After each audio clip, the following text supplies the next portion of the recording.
Welcome back to my channel. In my continuing series about weird palettes in my collection, I recently acquired this Reeves palette on a trip to the thrift store where I got the Rolodex. I actually got both in the same shopping trip. It was the first time I'd ever found paints at the thrift store, and this so happens to seem like it's not been opened. We'll find out once we cut the tape. But I have a vintage Reeves set already that was my mom's from school, and so I want to see what the differences are. I believe this one is older than this one. This is from the 1980s. I've only found one ad that talks about this paint set on eBay, but I believe this one's from about the 60s. They did a 6 version and a 12 version. This is the 6 version, and so it'll have 6 round cakes.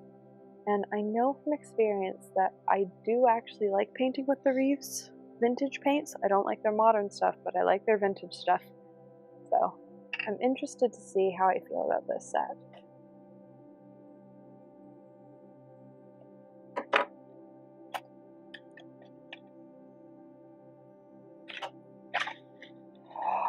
Oh, it's so pretty.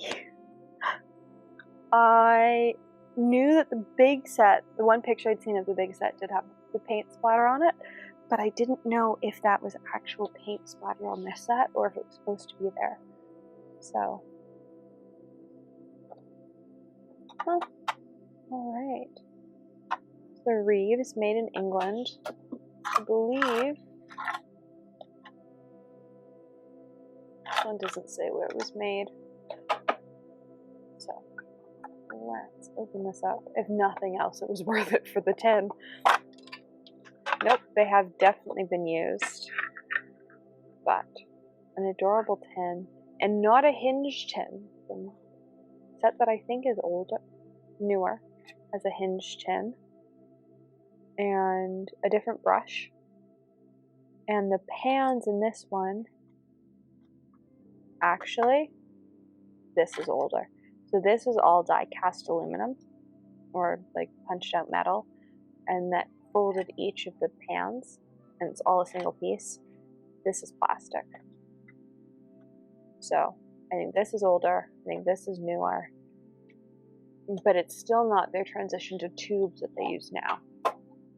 So I have BaoHong paper, cold press, my standard paper, and we're gonna swatch these out. I might try and clean them up a little bit, uncontaminate some colors.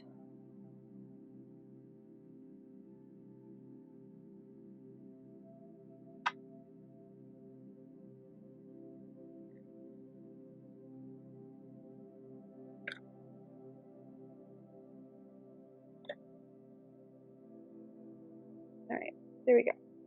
Let's look at these colors. So we're going to start with the white.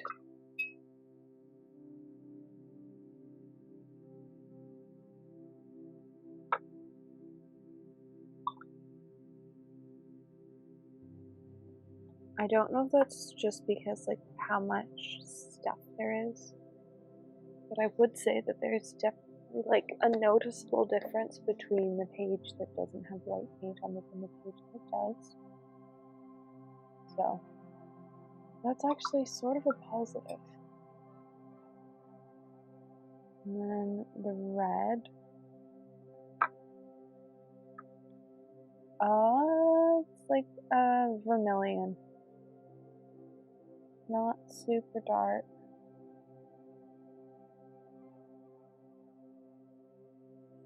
It's more orange than I prefer.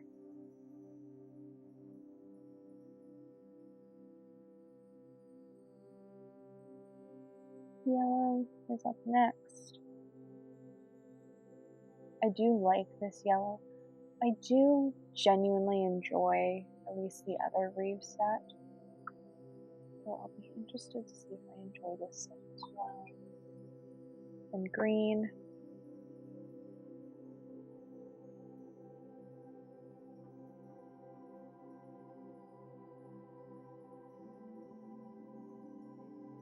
That is a very vivid green. I don't know how I feel about this color selection. The old set had, I'll swatch it out underneath. So you can see the older one versus what I think is probably a newer set, just based on the fact that it's plastic versus metal. And then black. I will say these paints are absorbing a whole lot of water, which isn't surprising. It's actually a pretty good black. Let's see how it dries down, but I'm used to pan set blacks not being very good, and it's surprisingly nice. So let's grab this set. So this set had 8 colors in it, and I will say I've used several of them in a piece recently. I use them in one of the 100-day miniatures. The one thing I dislike about this pan set is that it's just punched out these slots, and so the paint can leak through the holes and like mix with the other colors in the corners. That's sort of annoying. I'm going to start down here with the yellow. I also think I might like this palette better because it's just like the layout of my palette. It starts yellow. Well, mine goes yellow, green. Green's down at that end, but it's more similar to how my palette's laid out.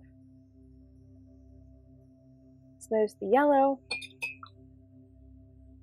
Then I think this is yellow ochre. Once again, these paints absorb so much water. Yellow ochre.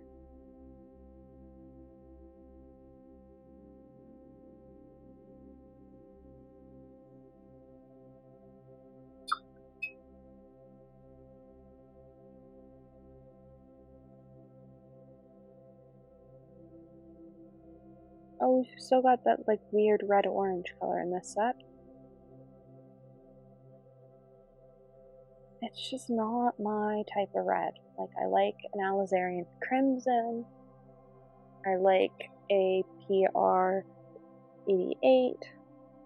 This is not it. This is quinacridone magenta, which clearly my mother enjoyed because it has stained every inch of this palette and is almost gone. Even in cheap watercolors, it is one of my favorite colors. We have this. I don't think I've actually swatched this one. I think it's a brown though. And if I had to guess, I'd guess like a chocolatey brown. Yeah, like a light chocolatey brown. It's not dark, but it is nice.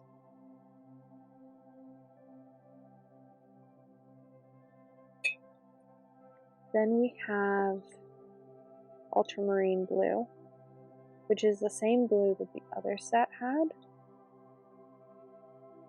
I will say, this one actually granulates, which is not something that I expect from a cheap set, which makes me wonder if maybe they are pigments and not dyes. I had assumed, because of how badly this stained, that this set was dye, and maybe it is, but that ultramarine blue up here does not look like it's a dye. The phthalo blue that has absorbed so much water. I had this issue last time I tried to swatch it as well, with Prussian blue, I guess. It actually probably is. It is probably one of my favorite colors in the palette as well. It's such a pretty like, blue-green, which normally isn't my favorite color.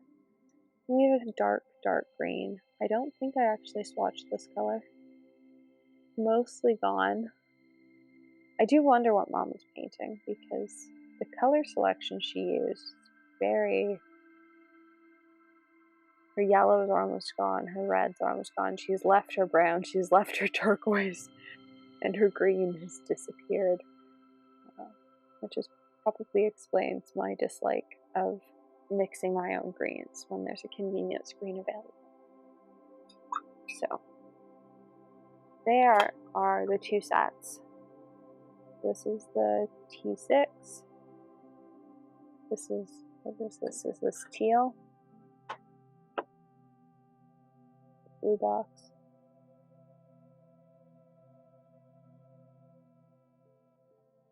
And now I'm going to, down at the bottom, do a little painting. I'm gonna wet this fast.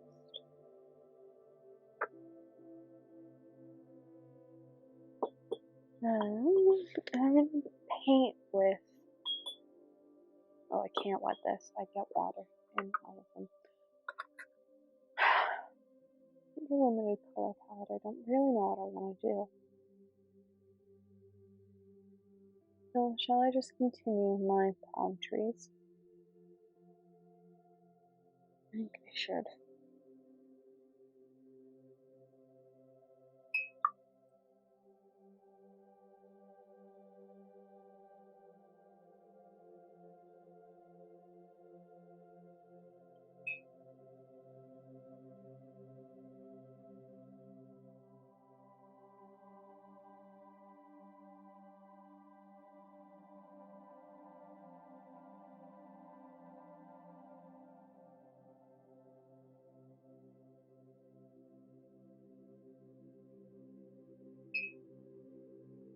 Yeah, grab some green, blue, touch black, touch black.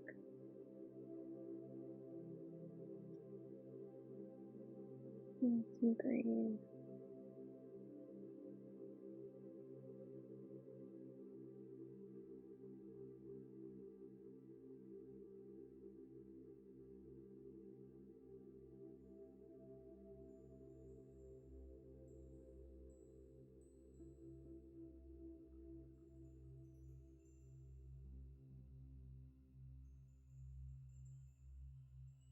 Alright, and now with this other set,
just realized that I cut off the bottom of my page.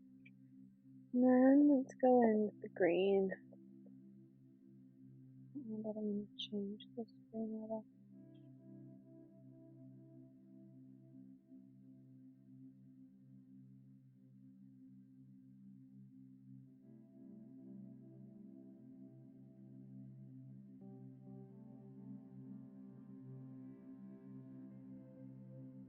Alright, now let's dry on the black.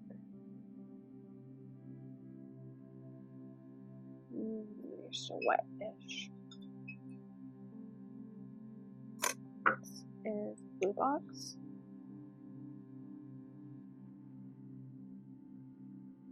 And this is T6.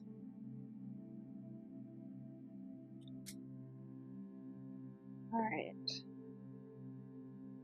Let's just go in with some black. Do palm trees fit on grass? Not really. The palm tree is the only tree I feel like drawing currently, yeah. So we're just gonna make it work.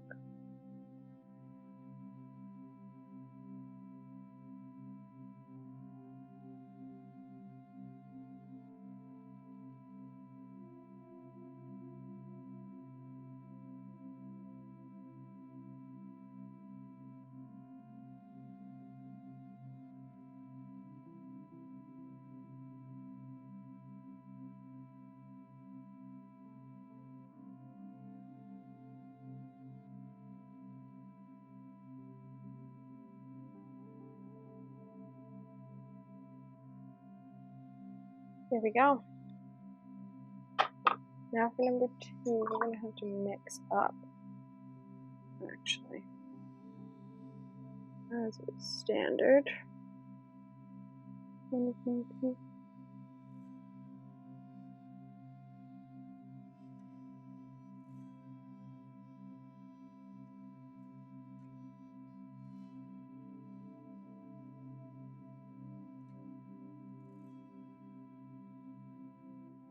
Words.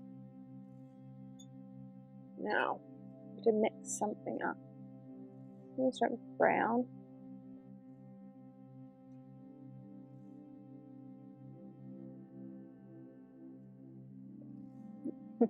Metal where the coating is rubbed off. And turquoise. Question mark. Maybe.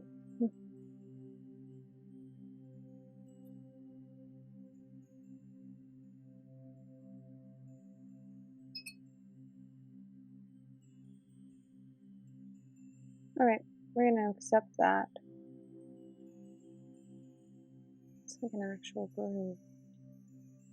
Alright.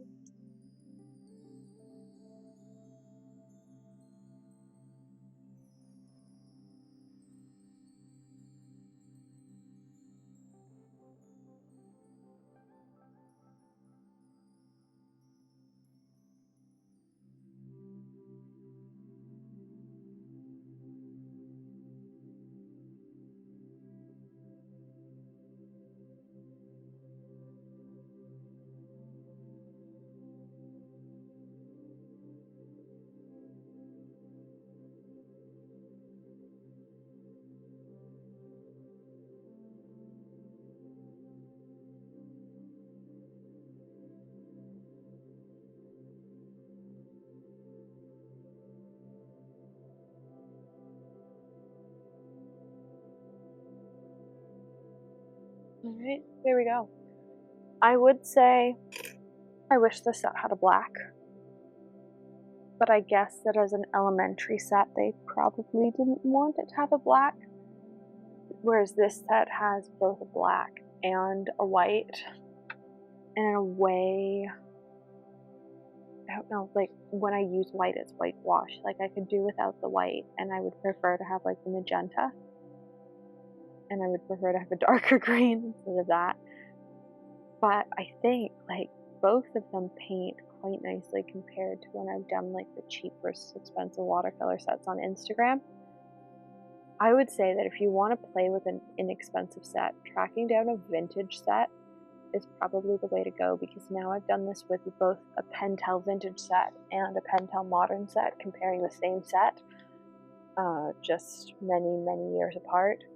And now these two Reeves palettes that are both vintage Reeves palettes, but I've tested the modern Reeves, and I know that the modern Reeves in tubes don't perform like this. So I would definitely say that if you can get your hands on them and you want something to play with, they're definitely fun. Would I pay, currently there's a set listed for $40 US on eBay. Would I pay that? No. But I got mine for $4 Canadian, which is about $3.25 US, and that's great. Like, it's going to bring me joy. It's going to be one of those palettes that I pull out when I just like want to throw paint at a page and need a brain break. And I think having palettes like that in your studio is important, because you don't always want to be using the fancy stuff. Like, sometimes you just need a break and to get to play and to not feel guilty that maybe what you're creating with the fancy stuff isn't great. And I think having cheap and expensive sets for when you want to do that is great, because there's no reason you can't play with the expensive stuff and make a mess and be creative. But sometimes you need to sit down and you need to play with like student watercolor paints that are older than you are. So I hope you enjoyed watching. And let me know if you have any vintage sets in your studio. I think I'm up to about 4 or 5 now. I just keep like finding them and collecting them. I guess this isn't my first one. The Pentel one at Back in the Fall was my first one, but they are definitely fun, and they do bring me a different sense of joy.